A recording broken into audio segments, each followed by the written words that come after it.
Melihat perkembangan dan penyebaran virus corona di Indonesia sekarang, muncul kecemasan dalam diri masyarakat.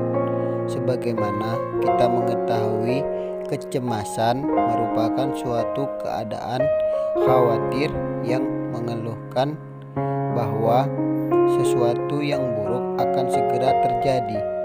Banyak hal yang menjadi penyebab kecemasan ini timbul, misalnya kesehatan, relasi sosial, ujian, karir, relasi internasional, dan kondisi lingkungan.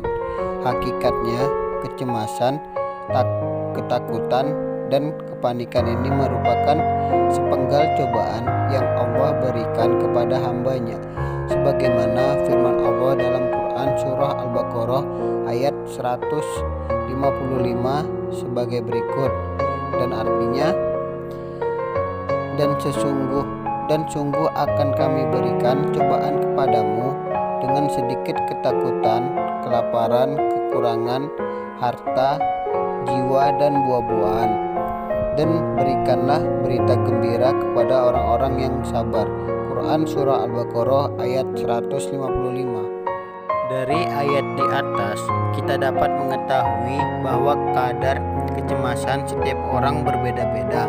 Ketakutan dalam menghadapi ujian merupakan suatu jalan yang mengarahkan kepada kegagalan. Hal ini disayangkan karena kepanikan masyarakat terhadap penyebaran virus corona malah terjadi secara berlebih-lebihan. Sedangkan kepanikan berlebihan akan mendahului ketenangan segala tindakan serta keputusan yang dibuat. Kepanikan berlebih mengakibatkan orang bertindak tidak rasional dan mengesampingkan nilai kemanusiaan. Kepanikan ini terjadi tidak hanya secara personal, tapi sudah menjelma menjadi kelompok atau massa. Misalkan, sebagian orang melakukan penolakan terhadap jenazah yang mengidap virus corona untuk dimakamkan di wilayahnya. Pemakaman pasien positif corona dan keengganan untuk jujur saat diperiksa oleh tim medis merupakan hal yang disayangkan. Masyarakat menganggap bahwa terjangkit virus corona adalah suatu aib, seperti halnya ketika awal muncul HIV/AIDS dulu. Seperti diketahui bahwa terkena virus corona itu bukanlah aib.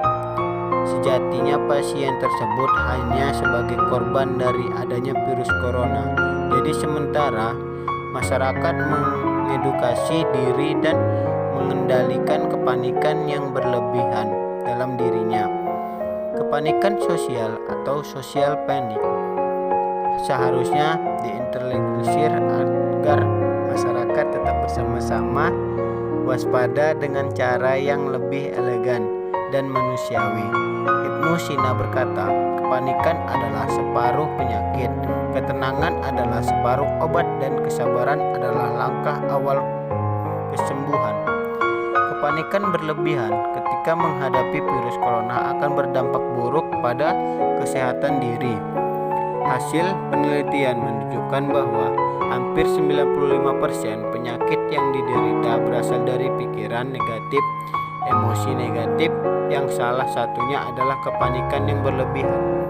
Maka pada masa-masa pandemi sekarang ini, peran seorang konselor itu sangat dibutuhkan, seperti menetralisir kepanikan di masyarakat dengan memberikan edukasi maupun tips-tips menghadapi kepanikan di tengah penyebaran virus corona, maupun mengarahkan masyarakat agar berpikir positif di tengah penyebaran virus corona.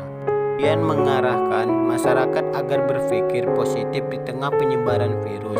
Sebagai calon mubaligh, konselor bisa menyampaikan kepada masyarakat akan pentingnya kesabaran dalam menghadapi cobaan, kepedulian terhadap sesama manusia, bagaimana mengendalikan kepanikan menurut Islam melalui dzikrullah, serta menenangkan dan menyiram rohani masyarakat di tengah kesusahan akibat adanya virus corona. Pada prinsipnya, semua orang berhak untuk menjadi relawan di saat penyebaran virus corona seperti ini dengan syarat yakni disesuaikan dengan bidang studi, kemampuan, dan keahliannya.